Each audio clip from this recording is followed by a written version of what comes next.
ನಮಸ್ಕಾರ, ನೀವು ನೋಡ್ತಾ ಇದ್ದೀರಾ ಏನ್ ಸಮಾಚಾರ. ನಾನು ಪ್ರೀತಿ. ಮೊದಲಿಗೆ ಈ ಕ್ಷಣದ ಹೆಡ್ಲೈನ್ಸ್. ಆಂಗ್ಲ ನಾಮಫಲಕಗಳ ತೆರವಿಗಾಗಿ ಕನ್ನಡ ಸಂಘಟನೆಗಳ ಹೋರಾಟ. ಕರ್ನಾಟಕ ರಕ್ಷಣಾ ವೇದಿಕೆಯ ನಾರಾಯಣಗೌಡ ಅರೆಸ್ಟ್. ಚಿಕ್ಕಜಾಲ ಪೊಲೀಸರಿಂದ ಕರವೇ ಅಧ್ಯಕ್ಷರ ಬಂಧನ.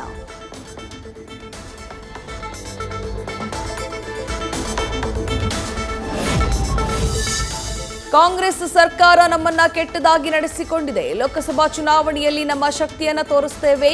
ಸರ್ಕಾರದ ವಿರುದ್ಧ ಕರವೇ ಅಧ್ಯಕ್ಷ ನಾರಾಯಣಗೌಡ ವಾಗ್ದಾಳಿ.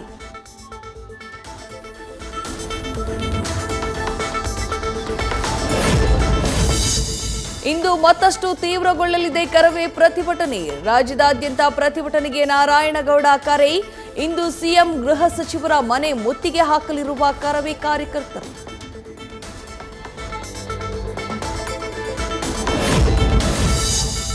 ನಾರಾಯಣಗೌಡರ ಬಂಧನದ ವೇಳೆ ಭಾರೀ ಹೈ ಡ್ರಾಮಾ. ಪೊಲೀಸರು ಕರವೇ ಕಾರ್ಯಕರ್ತರ ಮಧ್ಯೆ ವಾಗ್ವಾದ. ವೈದ್ಯಕೀಯ ಪರೀಕ್ಷೆಗೆ ಕರೆದೊಯ್ಯುವಾಗ ಬಸ್ಗೆ ಕಲ್ಲೇಟು. ಪೊಲೀಸ್ ಸಿಬ್ಬಂದಿಗೆ ಗಾಯ.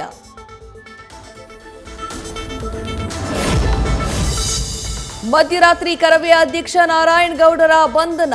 ಚಿಕ್ಕಜಾಲ ಠಾಣೆಯಲ್ಲಿ ಪ್ರತ್ಯೇಕ 3 ಪ್ರಕರಣ ದಾಖಲು. ಜಾಮೀನು ರಹಿತ ಸೆಕ್ಷನ್ 14 ದಿನಗಳ ನ್ಯಾಯಾಂಗ ಬಂಧನ.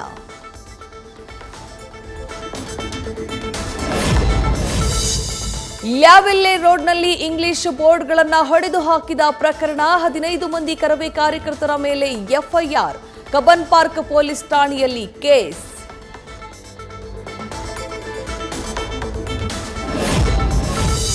ಹತ್ತನೇ ತರಗತಿಗೆ ನಮ್ಮಪ್ಪ ನನಗೆ ಮದುವೆ ಮಾಡಿದ್ರು. ನಾನೇನು ಜಾಸ್ತಿ ಕಲಿತವಳಲ್ಲ, ಓದಿದವಳಲ್ಲ. ಬಾಲ್ಯ ವಿವಾಹದ ತಮ್ಮ ಮದುವೆ ಸ್ಟೋರಿ ಬಹಿರಂಗ ಮಾಡಿದ ಮಹಿಳಾ ಮತ್ತು ಮಕ್ಕಳ ಸಚಿವೆ ಲಕ್ಷ್ಮೀ ಹೆಬ್ಬಾಳ್ಕರ್.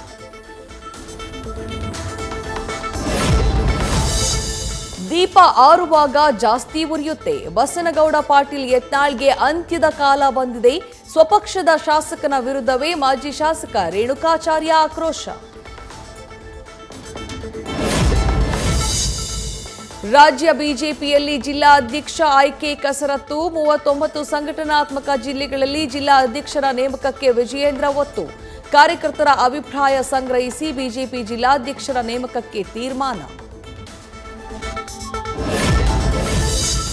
ರಾಜ್ಯದಲ್ಲಿ ಹೊಸದಾಗಿ 103 ಜನರಲ್ಲಿ ಕೊರೋನಾ ಪತ್ತೆ. ಕಳೆದ 24 ಗಂಟೆಯಲ್ಲಿ ಒಬ್ಬರು ಕೋವಿಡ್ಗೆ ಬಲಿ.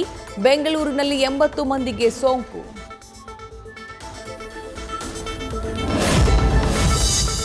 ಬೀದರ್ನಲ್ಲಿ JN1 ವೈರಸ್ ಆತಂಕ. ಕೊರೋನಾ ರೂಪಾಂತರಿ ಭೀತಿ ಎದುರು ಎಚ್ಚೆತ್ತುಕೊಳ್ಳದ ಆರೋಗ್ಯ ಇಲಾಖೆ.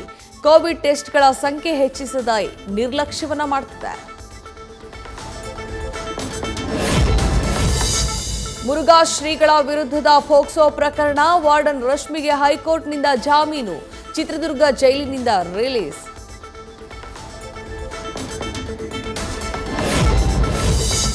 ಪ್ರವಾಸಿಗರನ್ನ ಕೈಬೀಸಿ ಕರೆಯುತ್ತಿದೆ ಪಣಂಬೂರು ಬೀಚ್. ರಾಜ್ಯದ 3ನೇ ತೇಲುವ ಸೇತುವೆ ಉದ್ಘಾಟಿಸಿದ ಸ್ಪೀಕರ್ UT ಖಾದರ್. ಹೊಸ ವರ್ಷಾಚರಣೆಗೆ ದೊಡ್ಡ ಆಕರ್ಷಣೆಯಾಗಲಿದೆ ಫ್ಲೋಟಿಂಗ್ ಬ್ರಿಡ್ಜ್. ಮೈಸೂರಿನ ನಂಜನಗೂಡಿನಲ್ಲಿ ಮಹಿಷಾಸುರ ಚಿತ್ರವಿರುವ ರಂಗೋಲಿ ತುಳಿದು ಆರೋಪ. 6 ಮಂದಿ ವಿರುದ್ಧ ಕೇಸ್ ದಾಖಲು. ಅಂಧಕಾಸುರ ಸಂಹಾರ ಆಚರಣೆ ತಡೆದವರ ವಿರುದ್ಧವೂ ಎಫ್ಐಆರ್.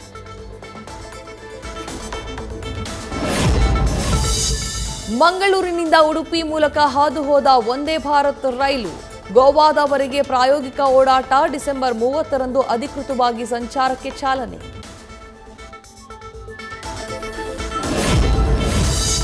ಡಿಸೆಂಬರ್ 30ರಿಂದ ಅಯೋಧ್ಯೆಯಲ್ಲಿ ಅಮೃತ್ ಭಾರತ್ ಎಕ್ಸ್ಪ್ರೆಸ್ ಸಂಚಾರ. 2ನೇ ದರ್ಜೆ ಮತ್ತು ಸ್ಲೀಪರ್ ಕ್ಲಾಸ್ ಒಳಗೊಂಡಿರುವ ವಿಶೇಷ ರೈಲು. ಸ್ಪೆಷಲ್ ಟ್ರೈನ್ಗೆ ಹಸಿರು ನಿಶಾನೆ ತೋರಲಿದ್ದಾರೆ ಪ್ರಧಾನಿ ಮೋದಿ.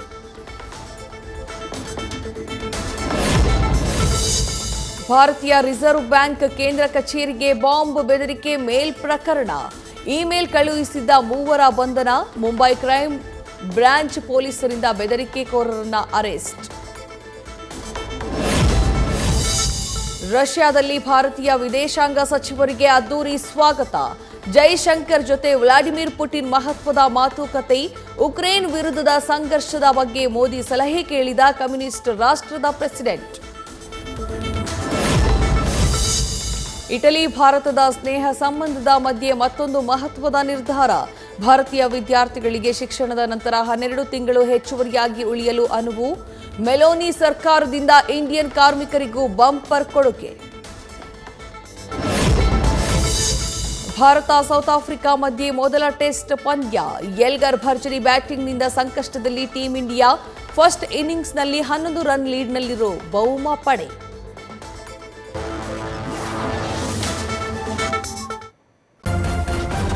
ನ್ಯೂಸ್ ಫಸ್ಟ್ ನಿರ್ಭೀತಿಯಿಂದ ನಿಮ್ಮ ಪರವಾಗಿ.